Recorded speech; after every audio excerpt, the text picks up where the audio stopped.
Bom, hoje a gente está fazendo uma tarde que, além de tudo, é uma tarde de comemoração dos 34 anos de fundação do CEAL, né? Então, é uma prova de que vale a pena sonhar. Uma vez lá na federação, nessa época eu era da federação, e tem uma amiga nossa lá, desde a juventude, que uma vez chegou para mim lá na federação, década de 80, e disse: eu tenho um sonho de fundar vários centros espíritas nos lugares onde ainda não tem centro espírita. Eu ouvi, e no fundo da minha alma eu duvidei. Eu pensei, ela está sonhando alto demais, porque é muito difícil fazer isso que ela está dizendo. Como é que ela vai conseguir abrir vários centros? Abrir fazer uma instituição funcionar é difícil, quanto mais abrir várias instituições. Acolhimento Fraterno número 9. Bom, e aí eu, na minha ignorância e na minha falta de sensibilidade, falta de alcance, falta de... Bom, a pessoa é uma pessoa simples, do ponto de vista social, do ponto de vista material. E eu duvidei, pois essa pessoa, chamada Hilda Pastic, fundou 9 instituições espíritas. 9. Uma delas é o CEAL. Olha que lição eu recebi. Uma delas é o CEAL. Sabe como foi que ela abriu o CEAL? Ela abriu o CEAL num terreno que tinha aqui nas margens da perimetral. Era só um terreno. E aí ia ela, minha mãe, minha irmã Érica, às vezes a gente ia, eu ia, Edna ia.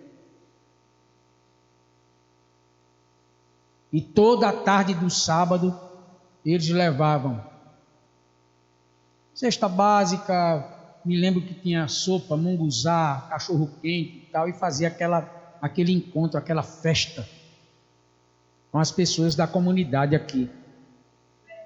Verdura. Depois, a chuva atrapalhava, aí conseguiram fazer uma cobertinha. Fizeram uma coberta.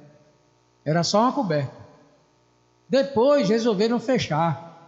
Aí tinha 2 vãos, a gente chamava de casinha, 2 vãos, onde tudo acontecia. Depois de uns anos, não me lembro quantos anos, 15 anos talvez, aí a casa adquiriu esse terreno. Pronto. 2008 a gente se mudou para aqui. E aí foi quando foi feita essa casa, né? Foi construída essa casa e o CEAL está aqui. Então eu queria dar esse testemunho aqui, né? Dar esse depoimento aqui, para eu nunca mais duvidar do sonho das pessoas, porque você pode sonhar e deve, e quando você sonhar, saiba que você pode, desde que você coloque dedicação, esforço e sobretudo disciplina. Atitude aliada à disciplina. Eu considero a disciplina a virtude mais importante de todas. Porque com a disciplina você consegue colocar em prática todas as outras. Então a disciplina é a base. E foi por causa da disciplina que o CEAL chegou até aqui. Só parou 2 anos da pandemia porque foi o jeito. Hoje eu não posso mais dizer que são 34 anos ininterruptos. Teve que ter a interrupção de 2 anos, mas agora a casa volta. Hoje tem pouca gente, porque tem greve de ônibus, né? Então tem muita gente que não pôde vir hoje. Mas, bom, aí eu tenho aqui Edna, que vai dar uma mensagem para a gente. Edna que está aqui desde sempre, né? A presidente da casa não pôde e não está podendo vir. A minha mãe, Dona Gilda, ela não está podendo no momento, né? mas é a pessoa de nossa referência. E o amor, a capacidade de amar, que a gente aprendeu um pouco com ela, né? Capacidade de amar as pessoas. Quem conhece Dona Gilda sabe, né? Sabe. Então ela está lá e recebe a nossa gratidão, nosso carinho, nosso reconhecimento. Eu queria passar para a Edna, dar a mensagem, né? Em nome de Dona Gilda, em nome da casa, né? De todos os que fazem a casa, o CEAL. Gente, boa tarde. É com uma alegria, uma voz embargada de emoção, que nós estamos aqui na nossa casa, que nós só temos que agradecer por tudo que foi oferecido a nós. Nós atualmente temos uma casa espírita também paralelo ao André Luiz, por isso que ficamos à frente da casa lá, é o Lar da Redenção. Mas eu queria falar um pouquinho sobre a existência dessa casa, que é um porto seguro para cada um de nós. Nós fundamos há 34 anos atrás, com a equipe de Dona Gilda. Aí Júnior fala que a nossa irmã Hilda ela fundou indo porque ela tinha esse hábito de ir, ela tinha essa vontade de ir em vários lugares e fundar as casas espíritas e convidar alguém, porque já tinha em mente, era a intuição, alguém para tomar frente. Foi quando ela convidou a mamãe para tomar frente da casa. Ela já estava indo, fazendo o trabalho de assistência social e convidou, quando a mamãe chegou para nós e disse: 9 pessoas, começamos com 9 pessoas e frequentando lá aquela instituição, pequenininha, a gente construiu uma palhoça, a tribuna era de cimento e os banquinhos de cimento. Depois a gente conseguiu na Federação Espírita Pernambucana uma verba para construir de cimento o centro e uma casinha do lado depois foi construída para evangelização. Mas a evangelização era lá atrás e numa outra salinha que era antes de ir para o banheiro. Então, assim, nós éramos bastante felizes porque aquelas mães que chegavam, que a nossa querida também lembra, não é muito bem, ficava muito feliz porque ali a palestra era para a comunidade e o trabalho assistencial de evangelização, porque é um dos trabalhos mais importantes de uma casa espírita, é a base do futuro de uma casa espírita, porque a gente vai desencarnar e nós temos que ter outros diretores para tomar frente, outros coordenadores, outros assistentes na casa, outros líderes, porque não existe, toda instituição tem que haver uma hierarquia, tem que haver liderança. Graças a Deus, Júnior tomou a frente com Érica, mas é preciso que haja essa base e essa evangelização. Nós sempre fizemos, era o foco realmente nosso, era o trabalho com as crianças, com os jovens, com as mães. E aí, quando foi realmente em 2008, nós conseguimos aqui, com muito esforço, fazendo o trabalho da campanha dos sinais, e conseguimos aqui essa casa. E aí, lembrando disso, esse Júnior falar, dá uma emoção tão grande. Aí ele fez: Edna, fala o que está no teu coração. E vem a história de João Evangelista. E aí a gente lembra naquela época de João, quando ele foi preso pelos romanos, foi preso pelos soldados, por orientação da época romana, que era muito forte. Ali, perseguição dos cristãos. Era na fase onde eles pegavam os cristãos, prendiam e matavam. Nós sabemos que existia aquela época no Coliseu, naqueles anfiteatros abertos, e que eles matavam os cristãos e saboreavam com aquelas mortes. Imagina o nosso sentimento naquela época como não era. E me lembro que nesse interim, no livro de Miramês, de Nunes Maia, que fala sobre Francisco de Assis, e antes da encarnação dele, de João Evangelista, que nessa época havia um cristão que estava à frente nas catacumbas e havia uma multidão de cristãos. E a direção dos romanos era para matar todos aqueles cristãos. E aí, no momento em que eles estavam para fazer isso, veio um dilúvio, raios de luzes caíam do alto e todos, mais ou menos quase 500 soldados adormeceram e não conseguiram pegar os cristãos. Dias depois, o nosso João Evangelista foi preso numa ilha chamada Patmos, uma ilha grega no continente asiático, onde ao redor dessa ilha eram vulcões, rochas praticamente construídas pelos vulcões naturalmente. E ali aquela ilha de Patmos era uma ilha abandonada, feia, não existia criações de animais, não existia muito vegetal, era muito pouco, era praticamente abandonada ali. E ali eram levados pessoas que eram de contra as leis, assassinos, criminosos, para serem presos ali naquela ilha. E João foi levado para lá com 2 soldados. E revezava, os soldados revezavam. Mas todas as vezes que alguns soldados ficavam perto do João Evangelista, sentia nele algo diferente. Eu fiz um paralelo com essa casa aqui, do que nós sentimos quando nós entramos aqui.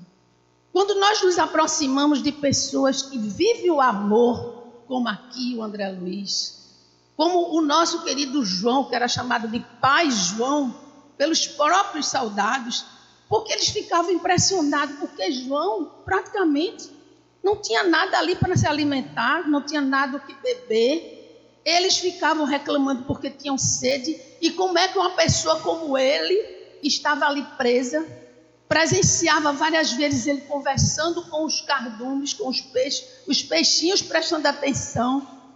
Era como se os peixinhos escutassem o Pai João ali falando. As plantas, que eram poucas, as árvores, também se sensibilizavam. Muitas vezes ele ficava triste, mas ele ficava alegre ao mesmo tempo. E aí aquelas árvores se sensibilizavam ao lado do João. E a gente lembra daqui. Quantas vezes estivemos aqui, quantas vezes trabalhamos aqui nos sábados com a instituição carente, né, com as pessoas da comunidade. E víamos a alegria que se aproximava junto da minha mãe. Um abraço, um carinho, um amor fervoroso, porque era esse amor que fazia com que o João Evangelista se dedicasse aos peixinhos, se dedicasse à ventania que passava, como ele dizia aqui, os ventos levavam, quantas vezes ele orava ali, e aquela oração, e até aqueles presos que estavam sendo devorados pelos leões, aqueles presos cristãos que precisavam de uma palavra da Boa Nova, e o vento, ele conversava com o vento, e o vento levava até Roma, até aquelas cidades que perseguiam os cristãos. Observa, gente, que nós aqui atualmente já entendemos que existe uma das condições do fenômeno mediúnico chamado de materialização. E antigamente as pessoas não tinham esse conhecimento científico, mas vislumbrava quantas vezes João Evangelista falando com Pedro, com Simão Pedro, com Tiago, que ia visitá-lo diariamente, os espíritos que desencarnavam, visitavam João Evangelista lá naquele local. Maria de Nazaré, que já havia desencarnado, porque ele, quando foi preso, ele já era um ancião, já tinha uma certa idade avançada. E um certo dia, ele convertia pela sua vivência cristã, não era teoria, era a prática do amor. E um certo dia, esses soldados convertidos chegaram a ele com o resultado de lado do imperador, para que ele fosse morto dentro de uma vasilha cheia de óleo, ele fosse queimado e morto, acabasse a vida dele até o fim, em nome de Jesus. Eu achei interessante isso, porque eles disseram, ele tem que morrer em nome desse Jesus. E quando ele disse assim, poxa, ainda bem que é em nome de Jesus. E ele continuou pregando no momento em que ele recebeu essa notícia, ele estava pregando para os peixinhos. E naquele momento os peixinhos começaram a se revoltar, ali sem compreender, mas a presença daqueles soldados, a vibração, fazia com que aqueles peixes sentissem. Havia ali uma sensibilidade, porque ele começou a conversar com a natureza a partir desse local, quando ele foi preso. E aí ele foi, já foi levado para o local. Passou muito tempo ali dentro. E na hora, pelo fenômeno de ectoplasmia, de materialização, foi escrito por Miramês que a espiritualidade envolveu o João Evangelista com a capa fluídica da cabeça aos pés, imunizando para que ele passasse dias após dias ali dentro daquele caldeirão, com aquele óleo fervendo, e não matasse, não ferisse, não queimava. De maneira nenhuma ele saiu intacto. Quando descobriram e viram que ele não estava morrendo, que ele não estava sendo queimado, tiraram o corpo dele. Quando colocou para sair dali, tirou realmente ele daquele local, daquele vasilhame, e ele estava ali do lado de fora. Ficaram abismados. Imagina, meus irmãos, a fé e o amor que redime. É isso que nós vimos aqui nessa casa. Quantas pessoas passaram aqui e passam e recebem esse medicamento? Porque nós viemos a uma casa espírita precisando de apoio, precisando de amor, precisando de uma cura, precisando de um lenitivo para uma dor física, uma dor moral, espiritual.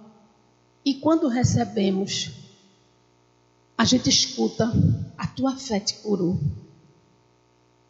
Desde épocas remotas, desde a época do Cristo.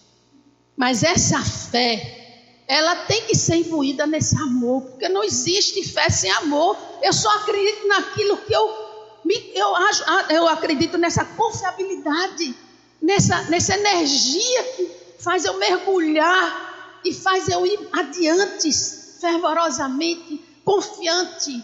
E isso, João Evangelista, que é o pai João, ao sair dali, que a gente não vai poder continuar, porque é linda a história.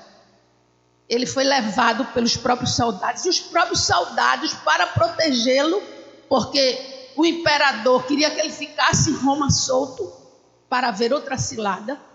E ele disse: não, mude o nome para Pai Francisco, e vá para a cidade de Éfeso, se esconda lá, que o Senhor vai viver até o fim, porque era a missão dele. A missão dele era continuar pregando o Evangelho, pregando o amor, mas não pregar só verbalmente, porque verbalmente nós temos uma multidão que sabe falar bonito, gente. Mas o que importa não é falar bonito, não é falar com a linguagem correta, e sim, porque se não fossem os divulgadores da Boa Nova, nós não estaríamos aqui. Mas a vivência maior dessa linguagem de amor, que tanto João Evangelista nos ensinou, até hoje nos ensina, é a prática do Evangelho. E a prática, meus irmãos, não tem mais do que o amor. Esse amor que o André Luiz, desde o primeiro dia que nós fomos com a nossa mãe, Érica, eu, algumas senhoras de lá de Jardim Brasil, Marisa, Creuza, Alexandre, era um outro componente do grupo, que nós víamos que esse trabalho não era nosso, esse trabalho era de Jesus, e continua sendo de Jesus. Mas os desígnios do Pai faz com que a gente vá implantar em outro local um trabalho pelo menos parecido, que é o lado da redenção. Eu saí daqui, algum tempozinho atrás, comecei a ficar vindo só nas quartas-feiras para o trabalho de cura, porque tinha um outro trabalho, e depois da pandemia não pude mais vir, porque meu marido adoeceu, e graças a Deus, pelo amor de Jesus, ele ficou curado, porque ele estava doente, e ficou curado pelo amor de Jesus. Então, meus irmãos, pela equipe espiritual que nos acompanha, podemos estar aqui e acolá, a Lourdes, em qualquer parte, mas a espiritualidade não falha quando a gente exercita o amor. Então, estou do lado de lá, mas eu estou aqui. É um pé aqui e um pé lá. E aí, nos domingos, estamos aqui combinando com o Júnior para ver se a gente tem pelo menos uma vez no mês, ou de 2 em 2 meses, não sei como vai ser, mas queremos agradecer a vocês que atualmente estão aqui nessa casa, trabalhando por amor, sem querer nada em troca, porque viver Jesus é viver o amor. Que Deus abençoe a vocês que fazem o André Luiz e todos aqueles que estão aqui desencarnados, que estão orando por nós, para que nós façamos um trabalho em qualquer parte onde nós estivermos, esse trabalho de amor. E em especial a presidente, que vai ser sempre do nosso coração, a nossa mãe Gilda, está conosco, com certeza lá deve estar cochilando e está aqui em espírito. Muita paz, muita luz, que Deus abençoe a todos.